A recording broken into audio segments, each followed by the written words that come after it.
There's been a new Game Boy Color game released physically in 2021. Well, kinda. More accurately, there has been a new physical re-release of a very hard to find Game Boy Color game released by Limited Run Games, who opened pre-orders in October 2020 and shipped copies to pre-orderees and game stores in 2021. And Shantae is a game that needed that treatment.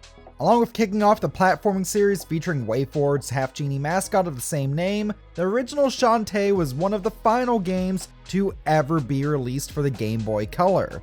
Upon its release in 2002, it would only be sold in limited quantities, but would still go on to form a cult following, due in part to its fun cast of characters and technically impressive graphics. And if you want an original copy of that Game Boy Color release, just don't even try to get it. One loose cartridge recently sold for $930 on eBay. And yeah, that's Canadian dollars, mind you. But that's still like 750 McDonald's dollar menu vouchers. Thankfully though, Limited Run Games did their re-release earlier this year, and it looks all sorts of fantastic. They went the whole 9 yards here, but is it even worth playing Shantae in 2021? After all, even though this limited run re-release can sell for upwards of $150 on eBay currently, as we'll see, those inflated prices may not represent the actual value here. Besides, the original Shantae has also seen re-releases on both the Nintendo 3DS and Nintendo Switch. It's not a particularly hard game to get a way to play anymore. Originally, this video was merely going to be called Should You Buy Limited Run Shantae in 2021? But I think we need to dive in further than that. After all, though I haven't played all of the other games in the series, I did back Half-Genie Hero on Kickstarter years back, around the same time that Mighty No. 9 was on Kickstarter now that I think of it. But still, Half-Genie Hero ended up being one of my favorite titles to ever come out in the Wii U. So, today on Stuff We Play, let's unbox this game, play through it, dive into it, and see how it stacks up with other Shantae games and Metroidvanias to determine, should you play Shantae in 2021? But first, this is a new release of a Game Boy Color game in 2021, and finding out about that had me start thinking, where would be a good place to start making my own reproduction Game Boy games?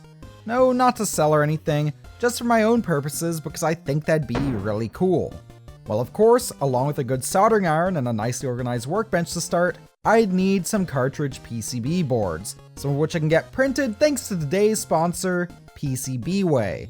PCBWay is a bona fide PCB supplier that offers services ranging from board printing to layout services to even this nifty community section where you can see designs uploaded by others on the site. That's where I found boards such as these custom Pokemon-themed Game Boy cartridge PCBs and this TI-99 4A Atari joystick adapter, which I look forward to potentially showing off very soon. But PCBs aren't all that they do either. Injection molding, they got you. CNCing, yup, they can do that too. In fact, they even do 3D printing, which, as someone who currently does not have access to a 3D printer locally, is very handy. PCBs start at $5 for an order of 10, and if you make an account today, you'll get your first order free. Thanks again PCBWay for sponsoring the video, and now let's jump from talking Game Boy boards to Game Boy boxes.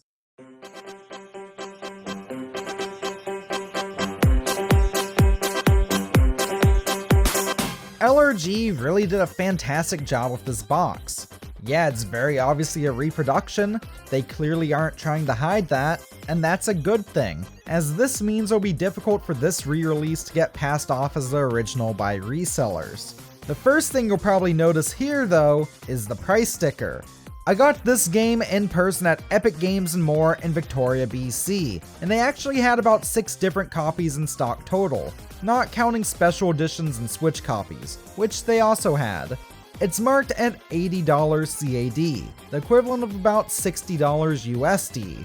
It's actually even cheaper than that in the States. Pre-orders are for only around $45, and apparently some US game stores have it for only around $50. The only markup here comes from being in Canada, which makes me feel a bit miffed whenever I see this with video games, until I realize, hey, things could be worse, I could be Australian. Now, the box itself looks fantastic, and I know it's also a bit of a collector's piece, hence why I have this still sealed box and this nice plastic protector. That said, this game is absolutely not staying sealed. I'm just not that type of collector. If I buy a game, even if it sits on the shelf for a while, I do intend on playing it at some point.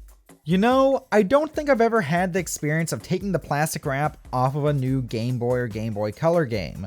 All of the brand new Game Boy games I got as a kid were for the Game Boy Advance. Anything for the older generation systems were either bought used or given to me as hand-me-downs from my sister or cousins. Even as an experience I'm just now having for the first time though, this is powerfully nostalgic in a way. It also helps that the box, though cardboard, looks stunning. It's bright and colorful and features this really nice artwork of Shantae herself. This was actually redrawn from the original box art. And like, the original Shantae design doesn't look bad per se, but this design just looks so much better. It's cleaner. It's more in line with her current design, with properly proportioned eyes too. The best touch though, is the metallic finish on the limited run logo on the left side. I don't think Game Boy boxes ever shown like this, but it's such a nice touch that works really well with the color scheme. It makes this box command attention on a shelf. My copy also came with this cool collectible card as well, featuring the LRG logo done in a similar style to the actual Shantae logo. It's really neat and will be stored safely inside the box soon. On that note, let's open up that box. Talk about another nostalgic feeling. I can't remember the last time I opened up a new Game Boy game, period. Maybe when I got my copy of Pokemon Emerald as a kid? Inside we have the game, wrapped in a nice bubble wrap sleeve and a full color manual. The manual feels really well made and is period authentic to the Game Boy Color era, featuring art of all the major characters and even a notes page at the back. For all you know, that's where I wrote the whole 12-page script for this video. Turning our eyes to the actual cartridge, this looks amazing. It has the same new style Shantae art from the box and the limited run logo engraved on the top. It's easy to identify as the re-release, but also striking enough to make me happy in the most nerdish of ways. And the cartridge works great too. I tried it on an original Game Boy Color, the Game Boy Advance, and even in the Retro Freak, and it's a completely, mostly unaltered Shantae experience. The only difference here is that there's a limited run splash screen at the very beginning, again to dissuade counterfeiters from trying to pass it off as the original. It even features a GBA enhanced mode that activates when played on a Game Boy Advance, which gives the game an expanded color palette and gives Shantae a GBA exclusive transformation. But wait, half-genies? Transformations? GBA exclusive enhancements in a Game Boy Color game? Yeah. It's a pretty unique adventure, even if, as we'll see, it's pretty flawed. But before we dive into all of that, I'd like to ask you to please open your manual to page 1 and follow along as we go over the story of this original Shantae adventure. Have you ever heard of Sequinland? It was once a magical place, protected from monsters and mishaps by beautiful guardian genies. During long years of peace, many of the genies fell in love with mortal men, and half-genies were born. Sadly, as the ages passed, large numbers of the original genies began to disappear, till folks imagined that they had been captured inside of bottles, while others believed that the genies had returned to their own realm. Shantae on Game Boy Color is the first appearance of, well, Shantae. She's the half-genie guardian of Scuttletown who lives a rather peaceful life by the sea until her oceanside village is attacked by the power-hungry pirate Risky Boots. See, Shantae's Uncle Mimic has found the blueprints for an all-powerful steam engine, a revolutionary piece of technology in this half-genie-filled world. But Risky steals the blueprints for herself, aiming to use 4 powerful magical MacGuffins spread across the land to superpower up the steam engine and conquer every island she can find with her band of pirates. Shantae must then set off across the land to get the MacGuffins along the way, exploring dungeons, experiencing a Castlevania 2's day and night system, and meeting a wide variety of colorful and well-written characters. And I really do mean it when I say these characters are well-written. For a Game Boy Color game, this is quite the adventure. Clocking in at just around 6 hours for the first playthrough I did for this video, I left that initial run thinking of some of the characters I met throughout the adventure. From Sky the Bird Breeder to Roddy Tops the Racing Zombie to Bolo the Dumbass, I find it impressive how these characters not only all look incredibly distinct, but have their own personalities too. Wayforward is known for creating fun titles with colorful characters, and the original Shantae is up there with the likes of Half-Genie Hero in that regard. Unlike Half-Genie Hero though, I feel like this original game falters a bit when it comes to gameplay and world design. Not totally so, but definitely enough to be off-putting to many.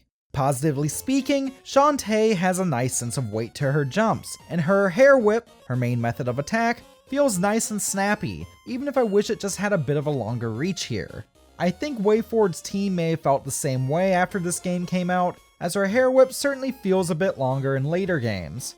I also like the idea behind the world setup. Each town looks distinct and has its own theme, with the towns themselves navigated via the pseudo 3D rotating map screen, another display of impressive Game Boy Color sprite work. Actually, on the topic of themes, this entire soundtrack is fantastic. That's thanks to Jake Kaufman. This dude has done everything from Shovel Knight to Mighty Switch Force to, well, every single one of the Shantae games, and though I feel the latter Shantae games on the whole have stronger soundtracks, this original game has some really solid tunes. And speaking of solid, just look at this dungeon design. There are 5 main dungeons throughout the game, one for each of the elemental MacGuffins and Risky's final fortress. All of these dungeons feature minor puzzle solving and gimmicks of some sort, from Donkey Kong Country-esque barrel puzzles to utilizing magnet polarities to merely unscrambling images. Each of these dungeons are fantastically designed. They all really show off Shantae's transformation abilities too, and I just had a lot of fun with them. Oh yeah, transformations! That's Shantae's big mechanic. So you can get a variety of upgrades to your moveset throughout your adventure. There are more minor upgrades like the air kick and the charge dash, which can just be bought at shops for a few hundred gems. But there are more major upgrades which come in the form of animal transformation dances, which can usually be gotten from rescuing guardian genies in dungeons. The 5 transformations are the monkey, which lets you ascend walls, the elephant, which lets you perform a dash that can both break certain walls and defeat certain shielded enemies, the spider, which allows you to climb webs and certain vertical shafts, the harpy, which lets you fly, and the tinkerbat, which basically breaks the game in half. Granted, the tinkerbat is fully optional and can only be gotten from talking to an NPC in Oasis Town late in the game. It's also locked behind playing Shantae on a Game Boy Advance, so keep that in mind if you want to 100% the game. These transformations are activated by dancing. By pressing the select button and inputting a button combination, Shantae will perform a small dance to temporarily turn into an animal form.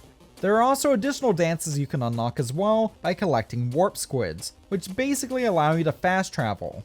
And on paper, transformation dances seem like a really unique idea. They certainly set Shantae apart from any other game of the era, but there's also a reason later games either moved the transformations to a single button push or ditched dancing altogether.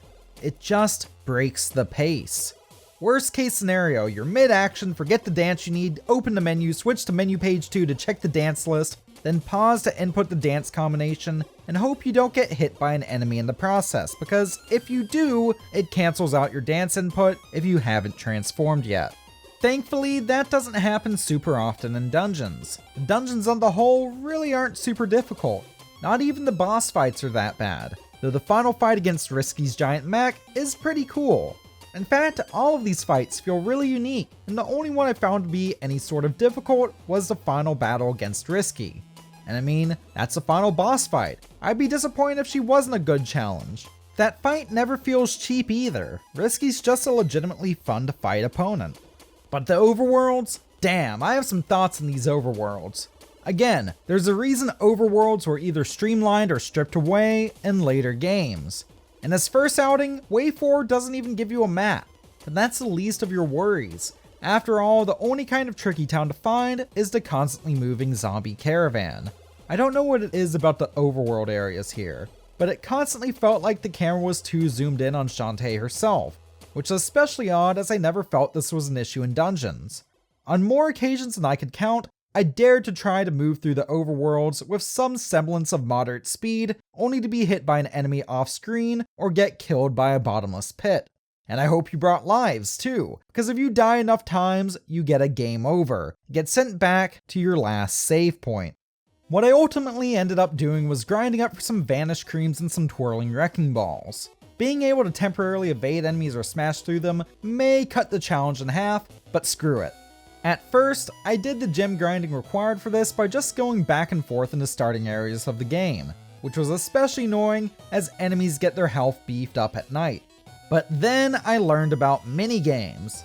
Yeah, Shantae has a variety of these. From dancing to racing to matching, they're all pretty fun too. The best of these for grinding gems though, is the dice minigame. If you just keep at it, you'll eventually win 6 times in a row. I know Dyer's 6-sided, but the point of the game is just to roll a higher number than your opponent. There's basically a 50-50 chance of winning all 6 rounds. And I'm sure that math is sound. I don't know, I got a fine arts degree, I don't do math. And after using my hard-earned gems to buy some vanish creams, I can just run through enemies in the overworld with reckless abandon. Preferably as the monkey or the harpy. I just stop caring. I'm going to die a bunch anyways thanks to unseeable bottomless pits. There's so much backtracking through the overworld as well. If I could sum up Shantae's biggest issue with one word, it'd be pacing. It literally starts off with such a bang, and the dungeons are a nice mix of fast-paced action and methodical puzzle solving. But with how these overworlds are done, along with some shops, minigames, the entire town only being accessible at certain times of day, and the transformations basically bringing the game to a halt on occasion, the pacing here feels all over the place. I think most will find this outright off-putting. With all that said though, there's a lot I love about Shantae. I felt satisfied when I reached the end, especially with the ending featuring Shantae choosing to remain in Sequin Land with her friends over going to the genie equivalent of Nirvana. Honestly, most of my issues here were solved in later games, and the later Shantae games aren't perfect. Shantae is a series known for playing with style a bit, for better or worse, but I think it's fair to say that this first game on GBC has some first game jank. For all of its issues though, it's a game I really am glad to have played. And as a fan of all things weird and retro, I'm really glad I picked up Limited Run's re-release.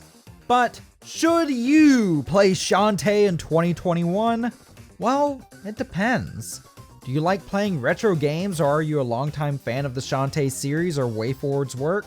Then sure, if you fall into those categories, I'd go as far as to say to pick up Limited Run's re-release from an actual retailer and not an inflated price. No Game Boy game is worth $150 or more. Hell, I'd go as far to say that no game period is worth that type of asking price, let alone the $750 USD an original copy could fetch. But if you're on the fence about the Shantae series as a whole, or just feel like you could maybe kind of put up with some truly jank design at times, then maybe either pass on this one, or just pick up the Nintendo Switch or 3DS ports. On sale. Yeah, for $13 on the Switch eShop, I think you could do better, even with this game's charm.